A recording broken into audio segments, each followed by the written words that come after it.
Am I good? Okay. Good morning, everybody.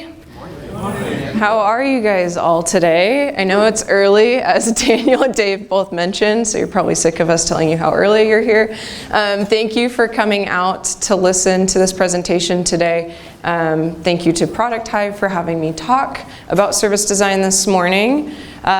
Who is ready to hear about service design? Awesome, awesome. So a little bit about my background with service design and in general. I've been with Ancestry for 8 months now. I moved here from Dallas, Texas, where I was working at Capital One as an experience designer and a design strategist. And when I started, when I knew I was going to be moving here, I was introduced to the Product Hive community, actually, and that's how I started looking for jobs and eventually ended up at Ancestry, and so now it's all come full circle.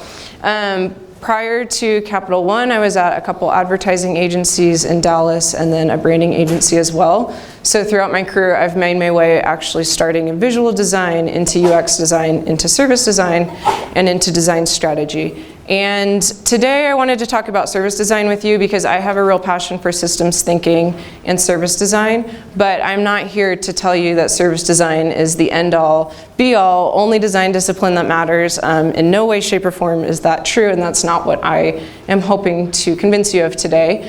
But instead, I just wanted to offer up some tools and tips and show you how I've used service design in my practice, and hopefully it offers something beneficial to you. And if you're interested, I can give you more information at the end. I've got a lot to go through today, so I'm going to go through it kind of high level and pretty quickly, but I hope it will stir a lot of good conversation at the end that we can get to. So starting out, I wanted to go over a quick history of service design. Service design is not new, right? People have been designing services for years. They just have not included designers in the process, right? And that's how we end up with some services that aren't ideal. I'm sure you've all experienced them in your own day-to-day. A little bit more of an academic timeline. In 1982, a man named G. Lynn Shostak was credited for kind of coming up with the idea of service design and the idea of service blueprinting. And he really brought attention to the idea because he saw a need for the marketing piece of his business to integrate better with his day-to-day operations and for those to be more cohesive. In 1984, his first service blueprint was published in the Harvard Business Review. And again, the blueprint may not have been new. This was the first time it got published, and it was actually a blueprint of a shoe shine station and how that should work and when you should get your shoe polished and when you should talk to the customer and every piece of the service in between. In 1991, service design was first introduced as a discipline at a school in the UK, and then that is also the same year that IDEO was founded. So I'm sure many of you are familiar with IDEO. It's a bit more of a design thinking organization, but a lot of the frameworks and the methods that they teach parallel really nicely with service design.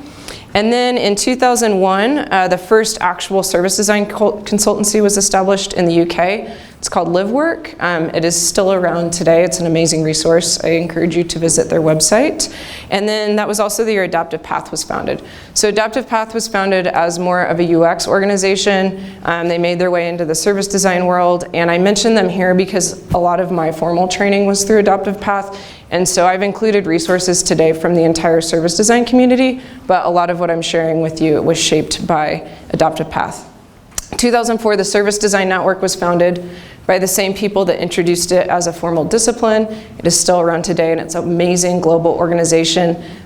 They actually just wrapped up the Global Service Design Conference last week. It was in Dublin. It's a really amazing conference where they get people from all around the world to talk about service design. And then lastly, 2011 was the first Service Design Jam, and this is a global service design hackathon. It's aimed at creating social impact, and you can participate from anywhere in the world. And you just get a team together in your city. So if anyone's interested in putting a team together for Salt Lake this year, let me know. I'm hoping to get that started. It'll be in 2019. So globally, service design is has come from Europe. This is a map of everywhere that it's established as a higher level education program. And then similarly, this is where we have all kinds of, or any established service design consultancy. So in both cases, you can see, again, heavily in Europe. It's making its way into the US, and so hopefully over the next few years, we'll see more people talking about service design and using it in their business organizations. So what is service design? There's a lot of really academic, technical definitions. A lot of definitions I've seen kind of biased towards the customer experience piece of service design, a lot of them biased towards the operational piece of service design. And today I tried to put together my own definition, and I don't say that to be arrogant. I really have been kind of struggling with this concept of how you can concisely define service design. And I put together a definition that will hopefully, kind of be reiterated throughout the rest of my presentation. So I'm going to read this to you, bear with me. Service design is a cross-discipline practice that aims to innovate or improve a service by using design methods to orchestrate touch points in order to provide a usable and desirable customer experience, while also reducing inefficiencies in an organization and showing consideration to those that provide the service. Simple, right? Easy, concise, quick to the point. You know exactly what I'm trying to say, right? And so as I was piecing this together, I tried to break down the different components of service design. So more closely, it is a cross-discipline practice. Service design cannot happen in a vacuum. It shouldn't happen in a vacuum. It's not this magic thing where a service designer goes into a room and solves all the world problems and comes out. It is cross-discipline. You need data analysts, you need legal, you need product managers, you need UX designers, you need graphic designers, user researchers. Any discipline that you can think of need to participate in service design in order to make it effective in your organization. Basically, you can use it to innovate or improve a service. So that's just saying that you can create a service from scratch. You can improve a service that already exists. It's used to orchestrate touch points in the service, so I'll dive into this more in just a second. And then the real key here is that service design bridges the customer experience with the experience of those that are providing the service. So you have to really consider the experience that your staff is having while they are providing the service to their customers. So some of the principles of service design, it is human-centered. So I think this goes without saying. Most design disciplines are human-centered. I think that service design takes this a step further. A lot of user-centered practices that I've seen before kind of stop at the idea of usability or accessibility. And service design places a real emphasis on ethnographic research and creating a real emotional experience for your customers when it's warranted, right? And so they kind of take that idea a little bit further and push it from usability into the space of empathy. It's co-creative, so again, this kind of goes without saying, but the real key in service design is that you need to use these tools and frameworks to create with your end user, your customer, but you also have to create with your organization and the staff that is behind the scenes of your service. If you don't create with both sides of the equation, it's not going to be effective. And orchestrated, this is the word that I mentioned a second ago. This is a really key word. And so I've seen several different resources kind of talk about the same concept, and they've used the words coordinated or aligned. And coordinated and aligned just means that things are happening in tandem, right? They're happening together in harmony. Orchestrated, if you look at the definition of the word, it talks about what the outcome is and what is the desired outcome of what it is you're trying to do. And then you work backwards and you arrange the pieces of your service in order to achieve that outcome. So orchestration is a really important word here. It's holistic, again, kind of goes without saying, but you have to look at every single piece of the system that you're looking at to design in, and you have to consider every piece, the front end and the back end. And then it is evidencing. So this is, again, another word that was really specifically chosen. A couple people use the word tangible here, but I chose the word evidencing, and this is from a book called This is Service Design Thinking. It's evidencing because services are intangible, right? You can't touch them or feel them. They're intangible, but they have tangible pieces to them. So for example, if I go get my car washed, I can show you that I got a car wash, but I can't give you the car wash, right? So there's evidence that you experienced a service. Mostly and all in all, service design is a toolbox. So again, like any discipline, it is a set of tools and frameworks. A lot of people kind of roll their eyes when they start hearing things like documents or process or frameworks. And I actually read an article the other day that was written by a service designer, and he was kind of bashing service design for being too heavily focused on tools, and it was more about the frameworks and less about the application of the design work. And I would argue that the tools are really necessary because service design happens in these really complex systems, right? In these complex worlds and realities. And these tools help you visualize those complexities and look at what you're working on and how different pieces of the system are influencing each other. But just like any design discipline, it's up to the designer, it's up to the expert, to those that are using the tools to understand when is the right time to use certain tools. So you can largely follow a design process that starts with discovery and moves into ideation and then into a phase of application. And if you're creating a new service, you probably will follow a process that looks like that. But you can also jump into any existing service and pick a particular tool and use it to start improving that service. So some of the tools that are heavily used are the service blueprint, ethnographic research, vision stories, evolution maps, storytelling, service storming, and so many others, right? So we've got a lot. This is just kind of a handful of ones that are really popular and used. I am going to dig into a couple of these a little bit more, but I just wanted to show the depth and breadth. It's just a set of tools that you can use to work in different problems. Next, I want to talk about a little bit how UX compares to service design, right? What is the difference? And I think there's a lot of overlaps, there's a lot of parallels, and this is a huge generalization, so I will admit that right off the bat. But UX is largely a user interaction with one touch point. And more often than not, that's a digital touch point. And you might argue that it is a set of digital touch points or multiple touch points. So it might be multiple pages within one web application, but at the end of the day, it's largely one touch point that your user is interacting with. Service design is looking at the entire ecosystem and all of the touch points within that ecosystem, both physical and digital, and understanding how they work together. In the context of time, user experience compares to service design. The timeline when it's usually applied is a little bit different. So UX design is usually applied 6 months to a year from the time that you create it, right? That is when it is effective, and that is when your designs are present, and then you go through a cycle of iteration, right, and you start to change them. Service design usually looks about 3 years out. So you might be doing work at the 0 year mark, but you're actually applying that work, and you're looking at what are we creating 3 years out, and that's when your design and your work actually takes place. And then to put this in full context, if you're familiar with foresight work and looking at different possible futures, that usually is about 3 to 5 or more years out. So service design sits somewhere in the middle of UX and foresight work. So now that we've talked in theories and high levels, I wanted to put this in a little bit more of a tangible example. So how many of you have been to the DMV? Right? Best service experience ever. Can't wait to go back, right? It's awesome. We've all been to the DMV, unfortunately for us. So when you're looking at what user experience looks like at a DMV, for example, it might look something like this. You have a digital touch point. A couple different DMVs are doing this now where you can log in online ahead of time and make an appointment at the DMV so you don't sit there for half of your day, right? You still sit there for quite a while if anyone's ever used this feature, but it helps a little bit. So this is an example of one digital touch point that is a user experience that you need to create. Similarly, another touch point might be a physical touch point. It might be the paperwork that you have to do when you get to the DMV.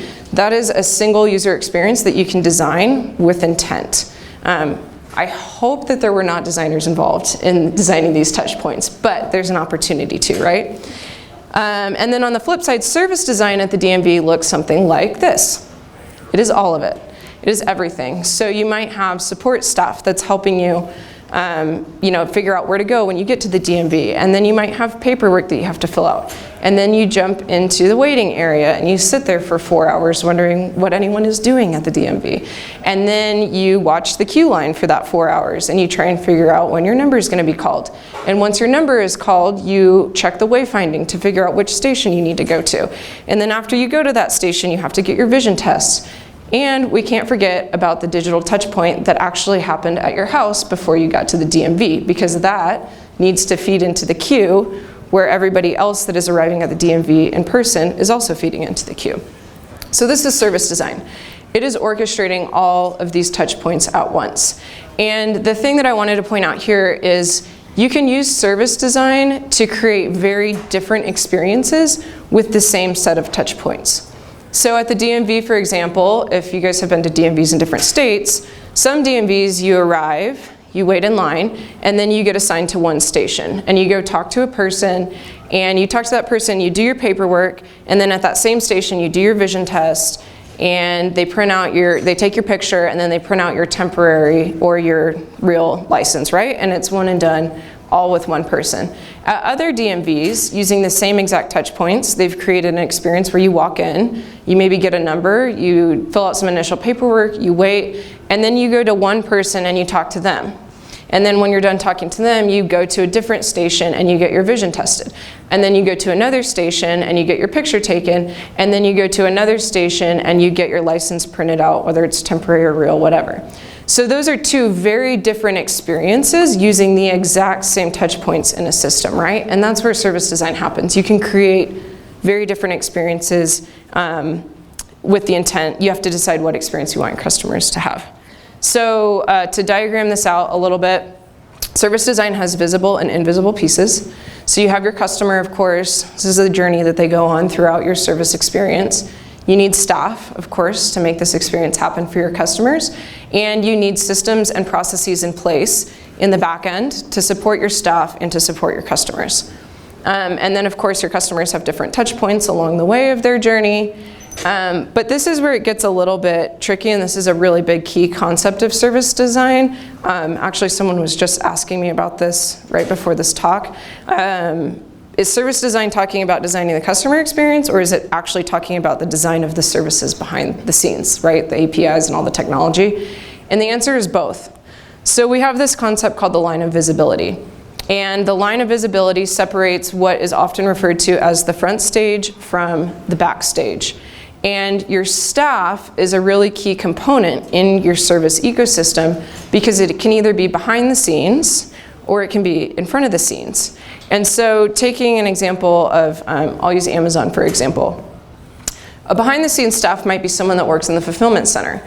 As a customer, if I order something from Amazon, someone in their warehouse has to go figure out what product I ordered, find the product in the warehouse, and get it ready for the next stage of the process. That is behind the scenes. It's not something as a customer that I see. It's not something that I interact with. I only know it's there because I know about Amazon, but right, to the customer, they don't experience that happening. On the flip side, if I have an issue with my order and I need to call into Amazon and say, blah, blah, blah happened, I talk to a customer service representative. And that is an interaction that I have. I have a conversation with a member of their staff. That is a front stage interaction. That is something that I see. Also, there's a couple different touch points that don't need staff involved at all, right? So you might have automated systems on the back end that are creating these experiences for your customers. So for example, if a customer comes to your website and they register on your website, you probably are gonna send them a confirmation email that says, thanks for registering. You don't have staff sitting there watching the registrations coming in and saying, okay, send email. It's an automated system and automatically knows when to send it. So within this realm, again, looking at UX and service design, UX design is within the customer and their interactions, right? It's designing an experience that they have with those various touch points. It's also designing the experience that the staff has with the systems that you have in place and also with their customers. So this is where experience design happens, and service design is coordinating all of that. So that kind of covered like the just kind of what service design is and how it works, but I wanted to talk a little bit about why it's important. So services are not services, right? Our customers don't talk about services. They don't say, oh, I had a great service at the car wash the other day. No, they come home and they tell their friends and family about the experience that they had with your company or with your brand or your product or service. And so you come home and you say, I had an awesome experience at the car wash. They greeted me by name, they took my car, they gave me a free tire shine, and then they handed me a cold drink as I drove off and was on my way. It was such a wonderful experience. And so this is such an important aspect of service design, and this is why we use it. It's because we can envision the experience we want our customers have, and we can organize the pieces of the system in order to create that experience. So I think a really powerful way to show the need or the benefit of things is to show what happens when we don't have them, right? So I wanted to talk about a couple service breakdowns. This is a very first world problem. I'm just going to caveat that right off the bat.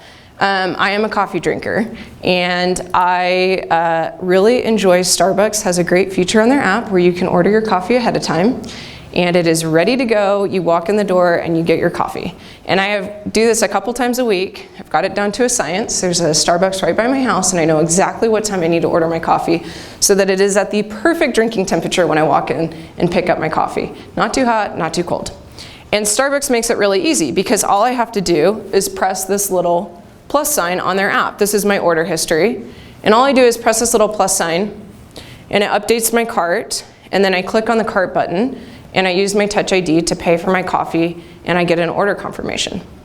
So the other day I did this, as I've done 100 times, probably more than I'd like to admit, and I drove to Starbucks that's right by my house, and as I got to Starbucks, I noticed the parking lot was under construction, and I thought that's kind of weird. It's a weird parking lot anyway, so I parked around the corner, and as I was walking up, I noticed that the store next to Starbucks was closed down.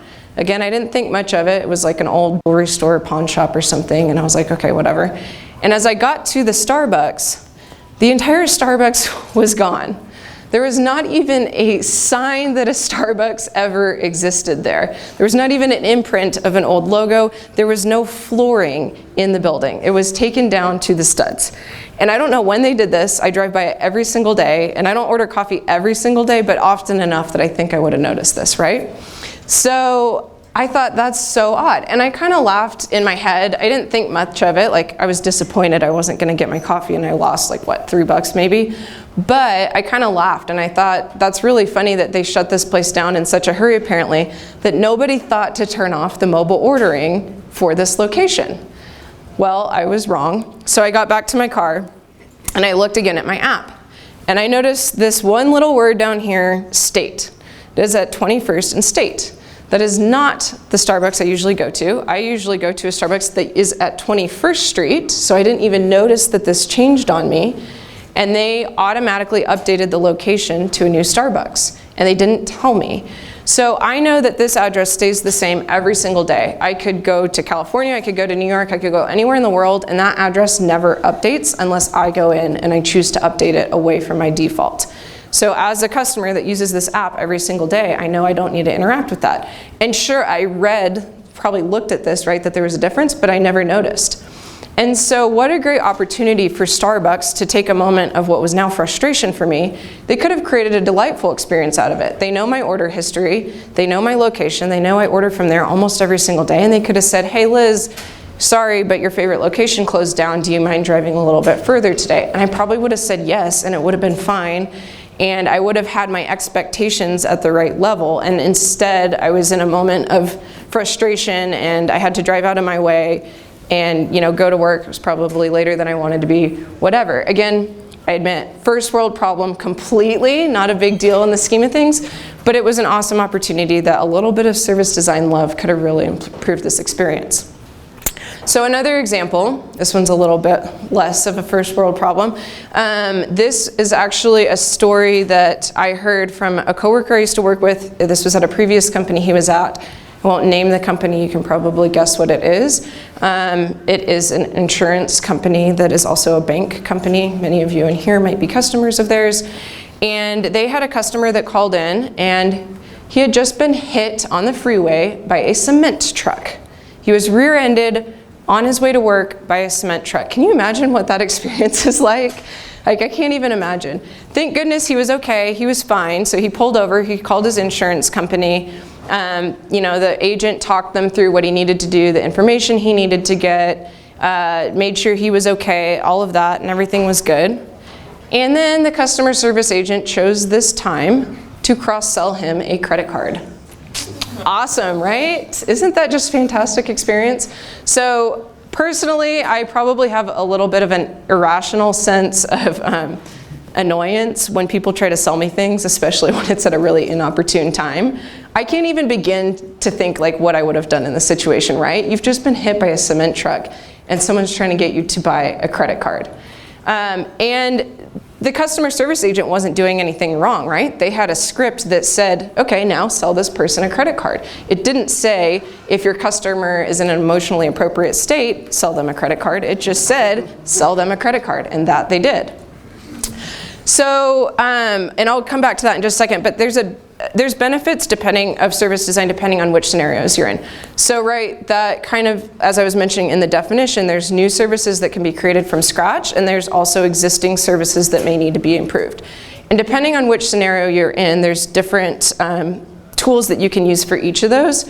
When you're working with a new service, it goes without saying that these tools offer you a way to understand the market and to understand your customer and to understand what your target customer is and to start to define a vision of where you want your service to go and what you want it to be.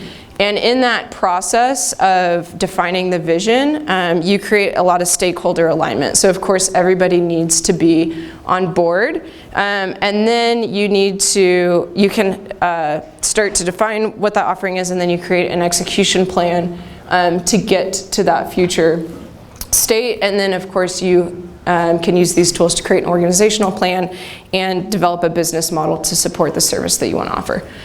Within a new experience, again, it goes without saying that you can use service design tools to improve your customer experience, to improve your staff experience. A big opportunity for service design with existing services is to reduce inefficiencies. And so you can use this. There's a lot of backstage processes that happen. For example, if you have staff that have very manual tasks, there may be a technology that you can leverage to automate those, and you're in turn reducing your costs. And then this is the best one, or my favorite one, is you can use service design to change metrics to drive certain behavior. So in the example of the cement truck, that customer service agent was incentivized to sell credit cards, right? And that in turn created a really poor experience for their customer. Another example of that was there's a company that I was working with, and we were looking at their services, and we were trying to get qualitative data to understand why the customers were calling in for certain reasons. So the customer service agents had digital tools to kind of categorize the phone calls, and so we had a lot of quantitative data of how many customers were calling in certain categories, but we couldn't get down to the why, and we really needed that. Their phone system was not hooked up in a way that we could go back and look at very specific calls that fell into those buckets. It was kind of like a lottery system. When you listen to past calls, you might get to listen to the call you wanted to, you might not. And so within the digital tool that those agents had, there was a section for notes. And the agents were trained that they could use that space to add any additional details or color information about the call that the customer had, the interaction that happened. Well, no one used the notes, and we really needed them to use the notes, and we couldn't figure out why they weren't using the notes section. And we figured out later that any information that they put in that notes section could be used against them, right? They could be reprimanded if they mishandled something. So they were incentivized to not use the tools that we needed them to use. So there again, this is a way that certain pieces of the system that you design influence other pieces, right? And in turn, affect the end customer experience. And then lastly, within an existing service, you can use service design to find opportunities to introduce new touch points or new systems to your service. And as I was talking with Dave before when we're talking about what would be relevant information to share with all of you, we were talking about how service design applies in a startup and in a corporation. So, right, it's the same thing. So a startup is really kind of a new service. You're starting it from the ground up, and within larger corporations, you already have services in place, but there's ways you can jump in and improve them. And I'll share some examples in just a second. So I wanted to talk about a couple companies, that helps draw an analogy pretty quickly. Within the new service space, Spotify is a great example, right? They came in with a completely new business model of how to deliver music to customers. I know they weren't the first ones, but they are probably the most well-known right now. And they introduced music streaming to the world. Uber was another one. They came in and they changed the business model for the taxi industry, right? And I don't know how many of you are familiar with Uber. This is kind of interesting because I don't know if they were intentionally marketed this way when they started, or if it was just social marketing, but that's something to consider as you're designing your products as well. Uber, in Dallas anyways, was introduced as this kind of elite experience, right? It was in a black car. At the time, they were actually unmarked cars, which they changed due to safety concerns, which was probably a great idea.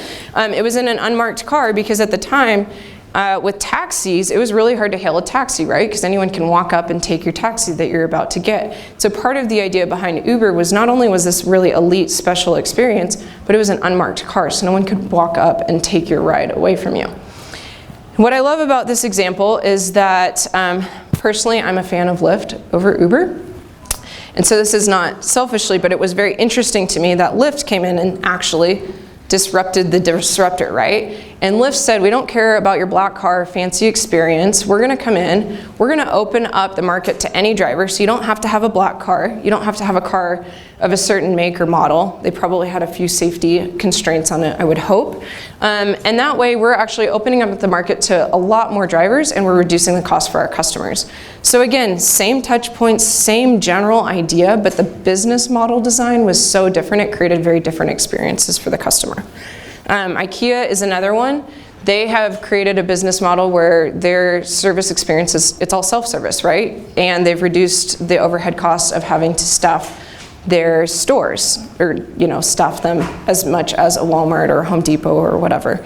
Netflix was one that disrupted the movie industry by offering a subscription model and allowing you to get DVDs mailed to your house. Hotwire disrupted the hotel industry.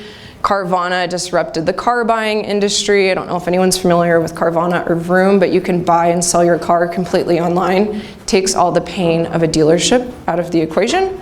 And then in existing services, we see services where companies have pivoted, right, or expanded their service offering using service design and business model design.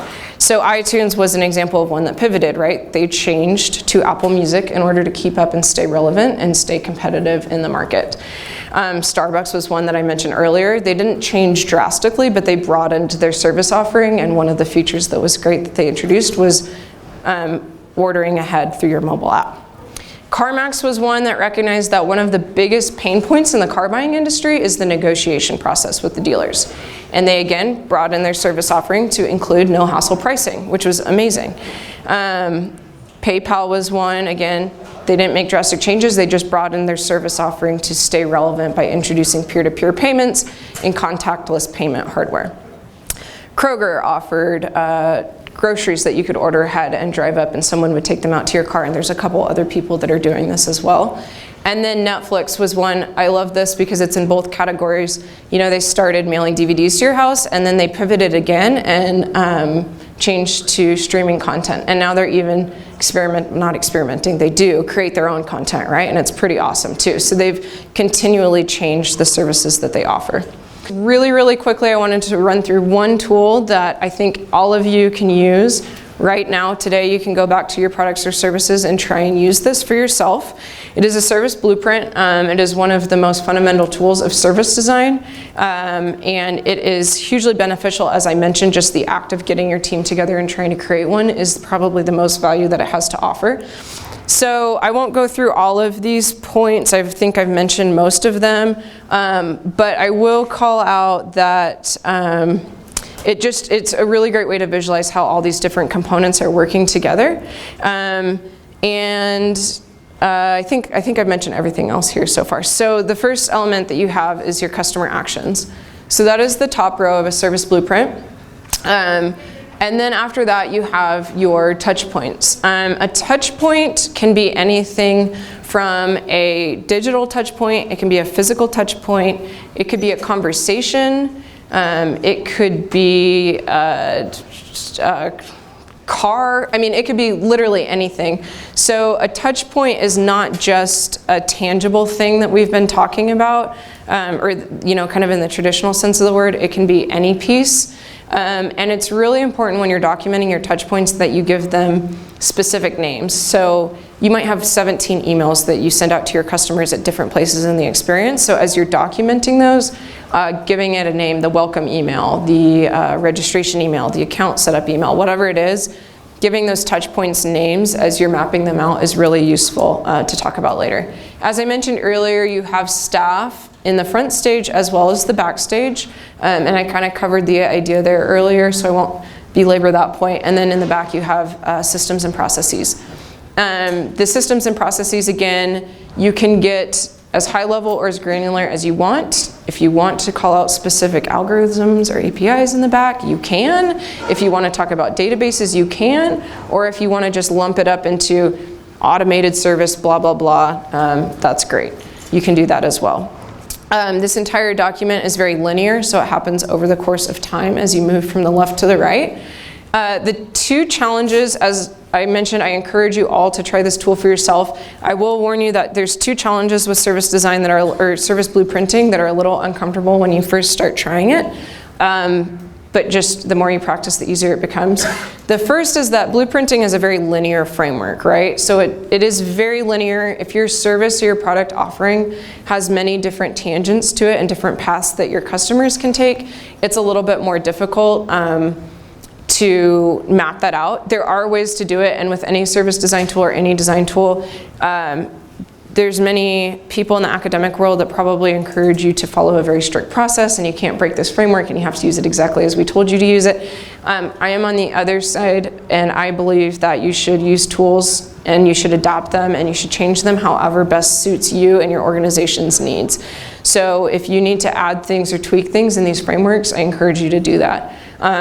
With that being said, if your service has a lot of different paths and a lot of different edge cases, it might be hard to blueprint, but there are ways to visualize a couple different multiple paths in here.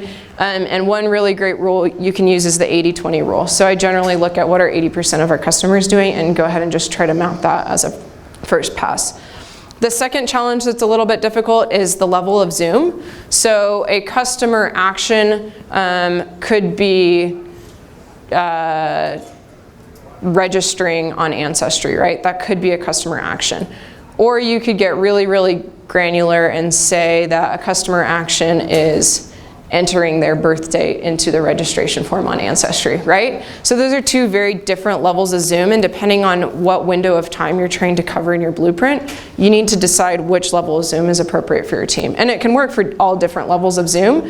The only thing I encourage you to do is just stay at the same level of zoom throughout the experience. And that's where it gets a little bit tricky, but as long as you practice it and you just stay on the same page as your team, it's relatively easy. This is from the Nielsen-Norman group. This is just one example of what a service blueprint might look like when it's all finally done. I usually go through with teams and we use Post-it notes the first time because it's really quick to iterate and change things. And then you can put it into Excel, and then you can, map it onto and create this nice, beautiful visual product at the very end. You can also Google service blueprinting, and there's like tons of other examples of how other people have used it for themselves.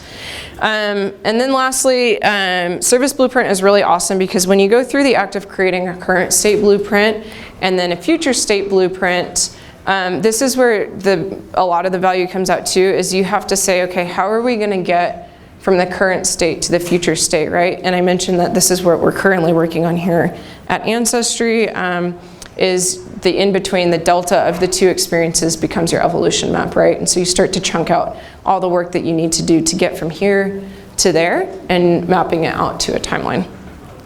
That is it. I just wanted to leave you with these resources really quick. These slides will be posted later too, so don't feel like you have to copy this all down. But just really quickly, I wanted to mention the book, This is Service Design Thinking. That was published in 2011, and it was written by two very well-known people in the service design world. It was intended to be a textbook of sorts, so if you want to learn the real fundamentals and the academics behind service design, but it's easy to read at the same time. It's not too hard to understand. It's a great resource. They also just came out with This is Service Design Doing. I encourage you to read Thinking first, although Doing is a great resource as well. The book that I really wanted to highlight here is Orchestrating Experiences.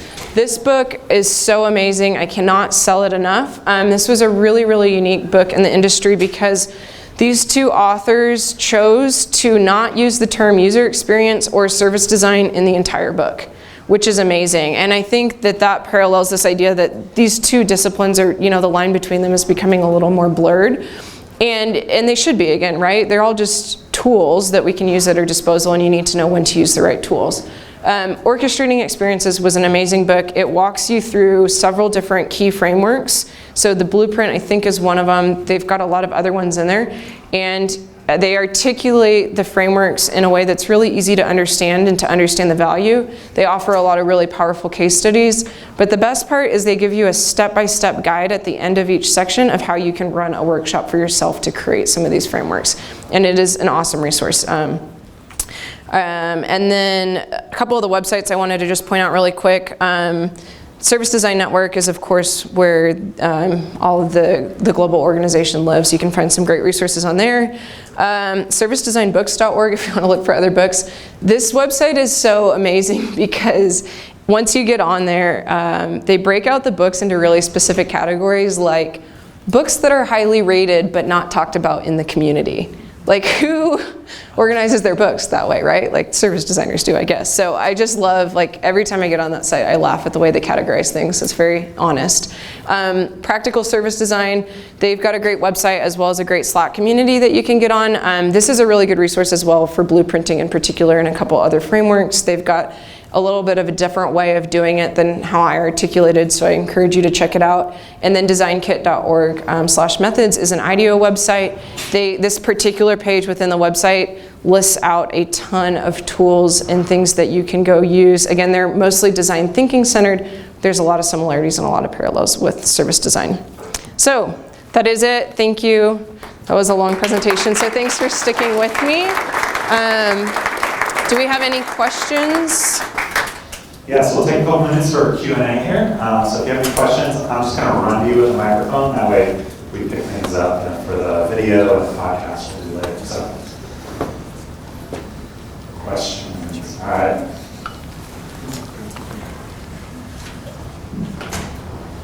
What's the career path to service design? Oh, that's an excellent question. What is the career path to service design? There's lots of career paths. So I've seen people in the service design world that made their way from product design, from a lot of people from the business world that tend to lean more towards the strategy aspect of business have made their way into service design. Personally, I mentioned that I started in visual design and then into UX design, and then I was introduced to service design, and within UX even I really had an appreciation for information architecture and thinking about things in the broader context. And when I learned about service design and understood that, it was a sweet spot for me. But there are many paths into it. If you want like an actionable item that you can take to explore it more, I would encourage you to start checking out just some of the resources. There's a lot of certification programs and classes that you can take. Just like any type of UX program or any other programs, I encourage you to do some research into that before you invest any money in a program. So there's actual academic ways, but there's a lot of natural ways to bleed into it. That was kind of a non-answer. Did that answer your question? Okay. So you talked about creating a learning plan, and I just was a little bit unclear as to exactly what that was. So you said that you created hypotheses about I think like what you wanted and what you expected to get out of those. Is that right? Yes, yeah. So the question was about how I created the learning plan that I referenced and kind of what it was and how it came about. So a learning plan can take a couple different forms. The piece that I didn't mention that might add some clarity, so I apologize for that, is that usually you start with a leap of faith within your service. So for example, you might make an assumption that, like, my leap of faith might be people want flying cars, right? They want to travel by flying car. Within that, you start listing out any, and I said hypotheses or assumption because they're kind of one and the same. You can either list it out as a question or as a statement, but one assumption might be within that space, this example that I'm giving, people will feel safe in flying cars, right? So that's a huge risk. If I test that hypothesis and I see that people don't feel safe in flying cars, then my entire idea is bunk, right? So a learning plan is just a series of these buckets with a leap of faith and then individual hypotheses under that. No, go ahead. Yeah, yeah. So how many of those like leap of faith assumptions do you make? Because Yeah. it sounds like it's kind of you have a leap of faith and then a whole bunch of hypotheses kind of under that. And Yep. you kind of try to find which ones of those are real. Is that right? Yes, that's accurate. Well, basically you figure out which ones are valid or invalid, yeah, depending. And so the second part of that question was just how many leap of faiths do you have and how many hypotheses do you have? It depends on your service. Generally the leaps of faith are pretty high level. So for a typical product or service, I would think there could be anywhere from maybe 1 to 3, depending on the space that you're working in. It's really hard to just kind of call out a number. But then within that, you might have 10 hypotheses, you might have 25. But they usually get pretty granular, and I would list them more the better. And then later you can maybe synthesize them into buckets if you see some overlap. Yeah, and if you want, reach out to me. I'm on Slack too. Reach out to me individually. I'd be happy to talk in more detail about it as well. Yeah.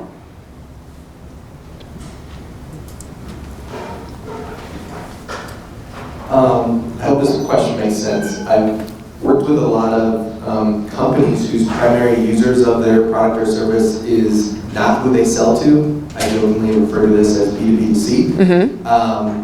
In that context, is service design still relevant? Is it only relevant? Is it relevant throughout, or is it only relevant for the B2B side, or would you have two separate service maps? Could you speak to that? Yeah, absolutely. So that's a really awesome question as well. The question was just, if you're working in a product environment that acts more like a B2B2C instead of just a direct B2C, how does service design apply in that world? It's really, really tricky. It's hard, right? Actually, the example that I gave at Capital One was exactly that, because we were acting as a bank, but we were offering services to the dealerships, which was B2B, and then we were offering services to the customer, which is B2C. There's a lot of other tools that I would encourage you to use. An ecosystem map is a really great tool that helps you look at the world that your customer is operating in, and then look at the world that the business is operating in, and both businesses, and you can start to look at the influences that they have on each other. So I didn't cover any specific tools, but there are frameworks that you can help visualize those complexities, because there are a lot of them. When it comes to things like service blueprinting, one option is to put your B2B portion as kind of the backstage staff, and then your customer is still your customer. There's a lot of fiery conversations in the service design world about the right way to do that, but that's kind of how I've done it in the past, is like B2B kind of happens in the backstage, and then your customer is always your customer. I don't know if that's helpful, but it is very complex, so good luck. Yeah. All right, cool. Yeah, I'm seeing a couple other answers, but in the name of time, I'm gonna have you guys maybe come up afterwards and then Yes, yeah. happy to chat. And I'm also on Product Hive Slack, Yep. so feel free to ping me after this So, as well.